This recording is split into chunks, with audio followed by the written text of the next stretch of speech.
এবার নিজের দম্ভটা একটু কমাও। এখনো বলছি সময় থাকতে সাবধান হও, ভবিষ্যতের কথা কে বলতে পারে।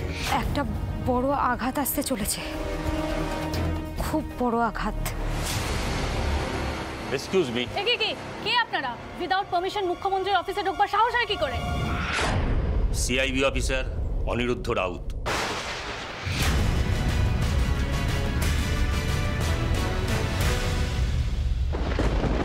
অনেক করে নিয়েছো এই চেয়ারে বসে, এবার শেষ।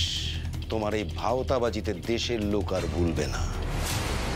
কাঁটার মুকুট মাথায় পড়েছে, রক্ত তো ঝরবেই। কোমরে দড়ি বেঁধে টেনে হিচড়ে এখান থেকে নিয়ে যান। চুরিবিদ্যা মহাবিদ্যা, যদি না পড়ো ধরা। আমার রেখাদি আর রেখাদির বোন, এদের ইমিডিয়েটলি চাই। এবার মুখ্যমন্ত্রী দুর্গা দেবীরও জেল দেখার অভিজ্ঞতা হবে। হ্যাঁ সৈনী বলুন। কি কি বলছেন আপনি? আমার তো নাচতে ইচ্ছে করছে এই দুর্গার অবস্থা ভেবে। হ্যাঁ, আমার আমার আমার মাথা কাজ করছে না। আমারও মাথা কিচ্ছু কাজ করছে না দুর্গা। লোহা গরম থাকতে থাকতে হাতুড়ে মারতে হয়। তুমি এক কাজ করো, তুমি দুর্গা বাহিনীদের নিয়ে এসো, আমি যাচ্ছি। দুর্গা, দুর্গা আমার কথা শোনো দুর্গা, প্লিজ। আমি এবার বাড়িতে বসে ওই অধ্যক্ষ পদে পুনর্বহাল হব, এবং সেটা আজই। তারপর এই সরকার ভাঙ জন্য যত রকমের কোঅপারেশন করতে হয় আমি করব। কিন্তু আপনি কি করবেন? আপনি অনেক অন্যায় করে পার পেয়ে গেছেন, কিন্তু এবার যেটা হয়েছে তার জন্য আপনার কপালে অনেক দুঃখ আছে। আমি প্রতিবাদ করছি। এটা আমার বিরুদ্ধে চক্রান্ত করা হচ্ছে। আরে মানুষ ঘাসে মুখ দিয়ে চলে না, এসব জালিয়াতি তারা খুব বোঝে। কেউ আর কিছু বোঝার অবস্থাতে নেই মিস্টার মুখার্জি।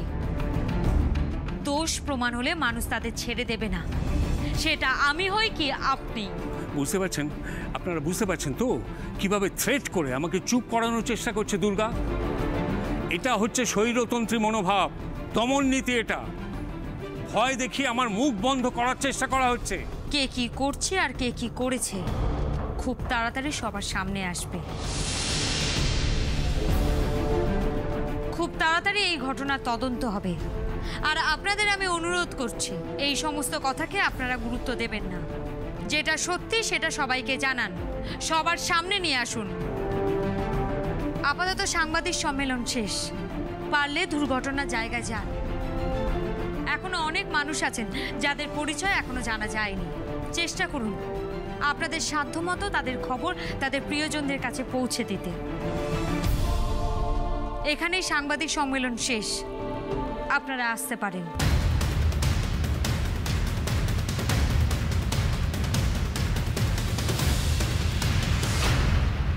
দুর্গা দেবী, দলের কাছে এই সময়টা ভীষণ গুরুত্বপূর্ণ।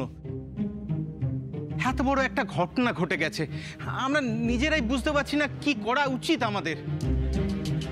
অধ্যক্ষ ছাড়া দল দিশাহীন। আপনারা এখনো কারোর কথা ভাবতে পারেননি?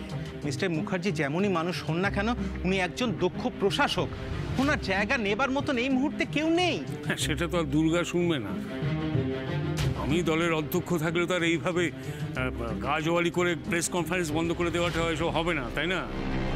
কিন্তু বাবা হিসেবে তোমাকে যেটা বলছি সেটা মাথায় রাখো। এখানে পাওয়ার গেম চলে মিহির। কাজে কে পাওয়ারে থাকবে সেটা বুঝেই শিবিরে যোগ দেওয়াটা হচ্ছে রাজনীতি। আশা করি তুমি ঠিক সিদ্ধান্তটাই নেবে। তোমার আশা আর আমার স্বপ্ন, এই দুটোই এখন আলাদা হয়ে গেছে, একদম আলাদা। তোমার আশা কত ছোট সেটা আমি দুর্গার চোখ দিয়ে দেখেই বুঝতে পেরেছি। আমি নতুন করে স্বপ্ন দেখার সাহসও পেয়েছি। অন্যের ভালো করার স্বপ্নের থেকে শক্তিশালী এই পৃথিবীতে আর কিছু নেই বাবা।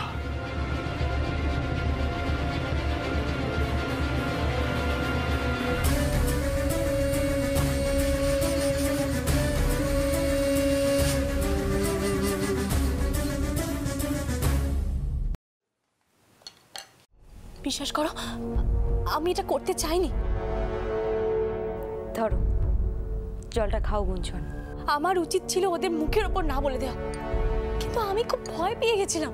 রোজু আঙ্কেল আর অভিরূপ আঙ্কেল মিহিরকে শ্যুট করা নিয়ে আমাকে বারবার যেভাবে ব্ল্যাকমেল করছিল।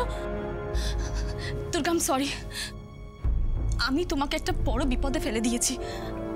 আমার জন্য তোমাকে। গুঞ্জন, সত্যি কথা সবার বলার সাহস থাকে না। আমি আন্দাজই করেছিলাম এরকম কিছু একটা হয়েছে, কিন্তু বিশ্বাস করো তোমার প্রতি আমার কোনো ক্ষোভ নেই। বরং তুমি যে সত্যি কথাটা আমাকে বললে, এই খারাপ সময় কিছুটা হলেও আমার ভালো লাগছে। ভালো লাগছে তুমি তোমার ভুলটা নিজের মুখে স্বীকার করলে। ওরা আমাকে 12 জন ইন্ডাস্ট্রিয়ালিস্ট আর বিজনেসম্যানের নামের লিস্ট ধরিয়ে বলেছিল। আমি জানি গুঞ্জন,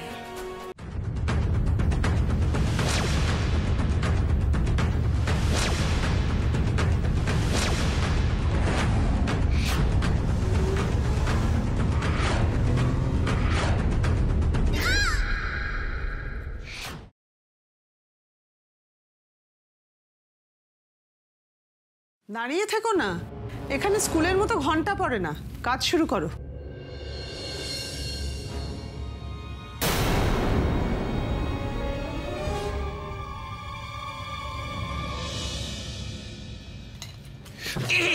sorry sorry sorry sorry sorry sorry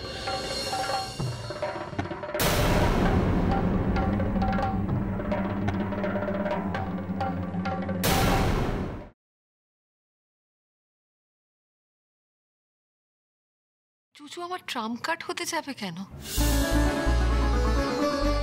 আমি তো জুজুকে ভালোবেসেও বাড়ি নিয়ে যাচ্ছি, আর জুজুও নিজের ইচ্ছেতে আমায় ভালোবেসেও বাড়ি যাচ্ছে।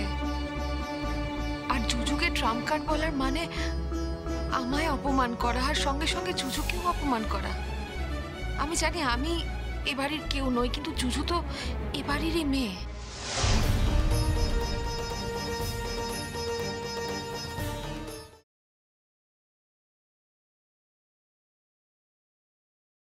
কি হলো? কাঁদছো কেন তুমি? কাঁদছো কেন বলবে তো? জানিস বাজে ডাক্তার, আমার বাবাকে দেখতে খুব ইচ্ছে করে। ছোটবেলা থেকে দেখেছি আমার সব বন্ধুরা বাবার সাথে ঘুরতে যেত, বাবার আদর পেত, কত ভালোবাসা পেত। আর আমার পোড়া কপালটা দেখ, আমি আমার বাবাকে কোনোদিন দেখতেই পেলাম না। বাবা যে কি সেটা কোনোদিন বুঝতেই পারলাম না। আমার বাবা বেঁচে আছে আমি জানি, আমার মা তো শাঁকা সিঁদুর পরে।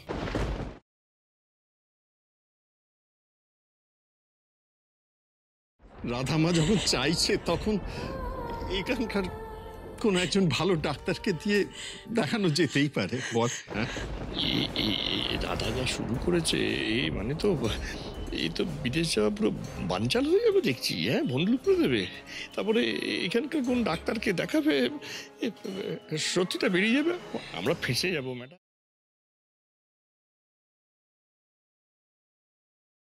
কোহিনূরের গায়ে ছোঁয়ানো হলুদ, এরপর একমাত্র তোর অধিকার আছে, আর কারণে সাবধানে থাকবি।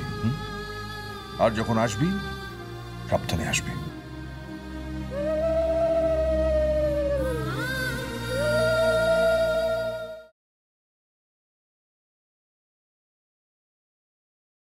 তোমার আর তোমার বরের মধ্যে কথা বলার স্টাইলটা দেখে না আমার একটা জিনিস মনে হয়, যে তোমাদের মধ্যে আর যাই থাকুক না কেন, তোমাদের মধ্যে প্রেমটা এখনো হয়নি। আরে আলিয়া ডার্লিং, বোঝো বোঝো, হয় নাকি? কখনো হয়? যার নাম গবা, সে বেটা কি প্রেম করবে? That's none of your business. ভালো কথা বলছি, যাও বেরিয়ে যাও এখান থেকে, নাহলে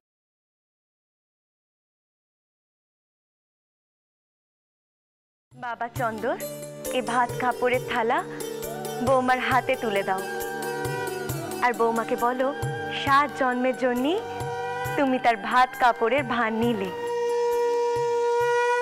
আমায় মাফ করবেন, এ আমি নিতে পারবো না।